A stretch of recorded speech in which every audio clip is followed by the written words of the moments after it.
Hey guys, welcome back. Giving you a little video update on where I stand so far. Excuse me. Been battling a cold. I had my phone go down last week, beginning of last week, and I've just had nothing but issues ever since. I had a nice video, quite happy with that video, until the power button failed on my cell phone, and unfortunately we had to go through and do a full systems reset. So that means I lost the video and everything, and of course that wasn't backed up. And unfortunately, deleting everything and starting from scratch didn't fix it, and it went through what they call boot loop, where it would just show the name of the phone, shut off, name of the phone, shut off. And come to find out, my power button broke or failed or some type of factory defect. So they ended up sending me a new phone, and I had no way of backing up anything. And so I lost all my contacts, all my pictures, all my videos, everything that I was going to post to YouTube, gone. And then so when I did get my new phone, I tried doing the Pages, Facebook Pages Manager application, whatchamacallit, and apparently they were having issues, and so I had to wait for them to come up with a new update. But I'm finally back. I made it. I survived. And now I get to tell you guys what I'm doing next. If you guys remember, last time I ran this, I ran it at a little festival, fair, Shriners event. And I knew it wasn't race ready, but I wanted to get it out there. I wanted to do a shakedown, and it was going to be a smaller track, and it wasn't going to be too much of a hassle. Well, oops, sorry, that was my finger. Well, I got it out there. I fired it up here in the garage. The thing ran great. Of course, you get to the track, can't hardly get the engine to start. The thing runs so crappy, I didn't know what the heck was going on. Once I got momentum, got it moving, I couldn't really get past idle. I can get it to barely rev up, but giving it to barely rev up was quite a bit of power. I mean, I was really surprised with even at idle how much torque that engine had, and just it wanted to go. But I knew it wasn't something with the carburetor, and so I figured, I'll go back there and I'll check my timing. I know I've had push rod problems, so I went back and I rechecked my valve lash. Well, my valve lash was way off. It was anywhere from 9 thousandths to 28 thousandths off. So I reset everything. I haven't started it yet. This summer I've been the busiest I've ever been. So I've actually missed well over a month of racing. But, that's life. So that's nothing, that's kind of out of my control. I got things, more priorities that are a little more important than this. This is just a hobby. So things are finally starting to slow down. I had to rebuild our jet ski. I rebuilt the engine from scratch. I'm working on our little Beetle project. I just rebuilt the engine in that. So that's ready to go. I just got that engine in today. Just bolted it up, so we'll be getting that all buttoned up hopefully in the next couple of weeks and getting that running. Get it back on the road and have some fun with that. But all right, let me show you where I'm at so far. So we took it for a ride, tested it out. We're having engine issues, and so I've got it back here. So I checked the valves, reset them, checked everything else. Everything seemed to be okay. I haven't started it yet. I'm kind of anxious to get it fired back up. So I'm going to do that in the next couple of days. I was having issues with the clutch. And if you guys recall, last time I decided I'm going to go ahead and go with a hand clutch. I figured that'd be more convenient. As they say, the less complicated it is, the easier the system is. But the problem I had, I ran a a half-inch wide belt, which I've got a 5/8 on there now. And the problem I'm having is I can't get enough leverage by that to get this to get loose. It only moves it about that far, not very far at all. So what I'm going to have to do is I'm going to have to make me a foot pedal clutch system. So I'm going to do away with this, but I also broke this while at the track, and it just does not want to stay on there. So this is my throttle. So I'm going to replace my throttle with this. I'm probably going to buy a shorter handle to put on there. That way it's not so big and bulky and kind of in the way. So that'll be moved over to that side and ran to the intake, or to the throttle on the carburetor. I've also got a oil pressure gauge that I bought, pretty cheap. I want to say it was less than 20 bucks. And I'm going to run that to my warning pressure switch, because I'm not going to run a battery on this, just simply because there is nowhere to put a battery on here. I jump it with that 1000 cranking amp battery, kicks it over great, no problems with that whatsoever. A couple other things that I ran across on my chain, I need to make a spacer to go in between here and my pillow box bearing, because that did scoot over. Now it's not hitting down there on the bottom, but that's a little too close from what I want. I wanted to space that a little bit further, so I'm going to make me a little spacer to go in here to stop that from being pushed over. I'll probably get me a little locking collar to put on this side, just so we know that that stays put. We was having some difficulties pushing it back onto the trailer, and I realized that my brake rotor must have moved, and now it's up into the caliper. So I'll have to get something in here to lock this down more. But other than that, besides doing the clutch, redoing the steering, fixing the chain issues there, fixing the brake issues, I've got to raise the hood.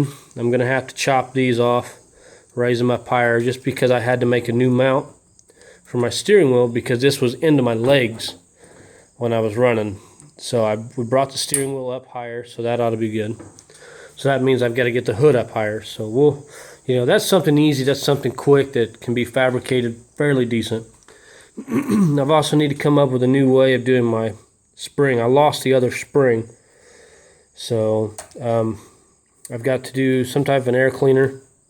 I ran it without an air filter that day. I know it's a big no-no, but I only made 2 or 3 laps, had issues, and then after that it just ran mostly in the pits. So I do got some header wrap, exhaust wrap, so we're going to wrap the exhaust, because I can feel a lot of heat coming from that. I'm going to cover this up. I went and I bought a pretty thick piece of plastic, little plexiglass, Duraplex. This is the more harder, I think it was like 80 times more durable than glass. So I only need a little section of that, and that's going to go in here. That's where my gauge is going to go. I'll probably go ahead and just keep this mounted to the steel here, but obviously I have the plexiglass behind it. That way that has some nice strength behind it. I don't want to put this in the center and the plexiglass decide it'll have some movement. I'd rather have that nice and sturdy. But once I can get the bugs worked out and I can get this thing to where it can get around the track good, I'm going to go ahead and tear it apart. We're going to sandblast everything. We're going to get everything to the paint shop. I haven't decided what color yet. So, that's still rolling around in my head. There's so many different colors I can choose from. But I'll probably end up making it simple. Knowing me, I'll make it complicated. But either way, it'll look good. Another thing I got to do is fix my front bumper. After redoing my steering linkages, my front bumper hits everything, so I've got to move my bumper out a little bit further. Not a big deal, just more fabrication. I've also got to get my rear bumper, which I've got down there, fabricate some brackets and put that up there. So we're kind of in the home stretch. We're just working out the rest of the bugs. Like I said, just the clutch, just small things. That's what drives you nuts. I just want to get it out there. I want to run it. I've also got to do the Nerf bars here on the side. That way nobody can come in.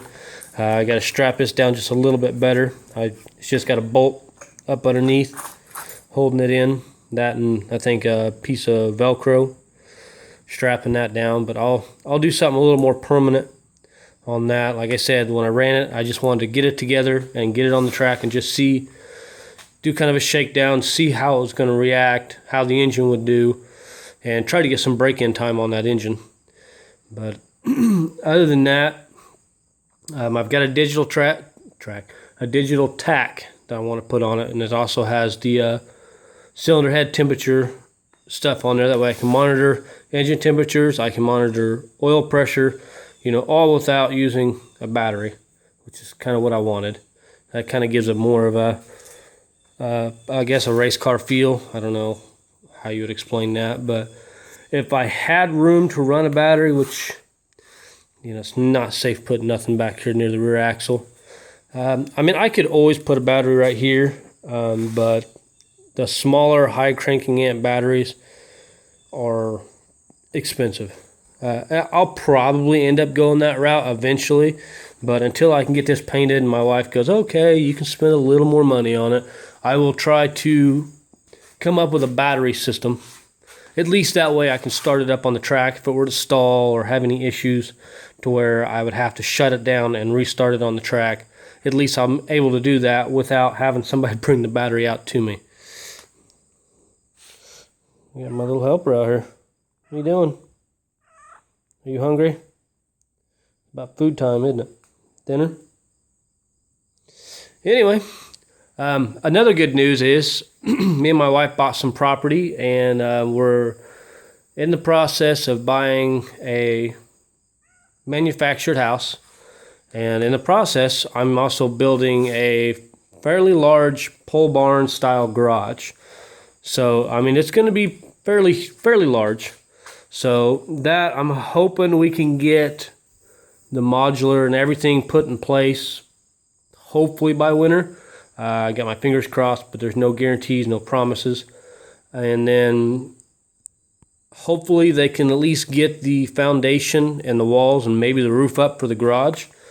I won't be able to get any concrete poured until I can get everything built up. Like I said, that's the process down the road. That way I'm going to have a more permanent garage and no more moving from garage to garage to garage. And I'll actually have a place of my own, and I'll be able to do whatever I want with it. I can get my air compressor put in. I can get my little bar bender put stationary into the floor. It's kind of hard to maneuver that thing, when it's not bolted to the floor. And I can't just ask my landlord, hey, I'm going to drill holes in your concrete floor in your garage just so I can put this in there. So I don't think that would work very well. But all in all, progress is coming great. I also got a enclosed trailer now. I think it's a 16-foot. I've got to do a little work to that, redo the lights, clean it up a little bit, maybe some fresh tires. But that's where my green and white mower is currently at. I haven't touched it since the transmission went south on me. I do have a gearbox. I'm not for sure if I want to go the FXS route, or I actually found another club within an hour from me that just started. And basically it's an all GP class racers. And from the last time I talked to the guy, he said they've got almost up to 20 mowers now. And basically it's a bunch of veteran drivers that don't want to spend a whole bunch of money, and they go out into this guy's field and they put cones up and they run them. And it's a prepared chassis and stock engine, completely governed. And he said there was 4 girls that just started, and he just cannot catch them 4 girls. So I'm either going to go FXS with the green and white mower, CP mower, or I will go ahead and either sell the opposed twin engine that I've got in it now and get me a single, or I may just hold on to the opposed just in case I decide I want to turn this into an FXS or what have you. If this engine decides it wants to go south on me for whatever reason, then at least I'll have a backup engine. You know, that's some ideas, that's some thoughts, but I think that might be it for this video. If you guys have any ideas or want to shoot something by me, if you guys have any questions, you guys know what to do. If not, just go back to my other videos and skip to the end and I'll explain it all right there. Until next time, I will have everything done, hopefully. It depends on how busy I get in the next few weeks. I have been on overtime for 2 months. And that requires me getting up at 3:45 in the morning and working. So I'm finally getting my project list a little lower, my honey to-do list a little bit lower. And so I'm finally making time to get back to these, and then hopefully I can make a couple more races before the end of the 2015 racing season. And that way we can at least see how this thing does. And I may take a break this winter to build our house and get everything done over that way. But you guys stay tuned. You guys have been champs. You guys have been great following me. Like I said, I'm not on YouTube a lot. I wish I could be. I wish I could put up a lot more updates than I can. But, you know, life happens, and this is just a hobby. So I appreciate you guys staying with me. I know I've been wanting to get some races on there. I've got a GoPro camera now. I've got a Contour camera. I've got quite a few little cameras that I can run. And I just haven't made it to the track yet to actually get some real racing footage in. So you guys bear with me. I will get to that as soon as I possibly can. On another note, my wife decides, hey, you know, go-kart racing is not for me, so I might be selling this. I haven't decided. She was like, why don't you run it? I'm like, well, I just don't have time, is basically the answer. Very fast motor, or very fast go-kart. That thing just hauls it. Trick chassis, Raptor engine. It's a great racing go-kart. I mean, that thing's a blast to drive. I don't know yet if she wants to sell it, but I guess we'll have to see. So I think that's it for this video. I'm going to go ahead and wrap it up since it's almost 20 minutes long, and all I did was yak and talk a ton. So you guys stay tuned. If you guys have any questions or whatever, leave a comment on this video or any other videos, or you can send me an email, or I'm on Facebook. You guys can look me up on Facebook, Holland Grass Racing. Just look it up. I'm there. So until next time, thanks a lot, guys. Stay tuned.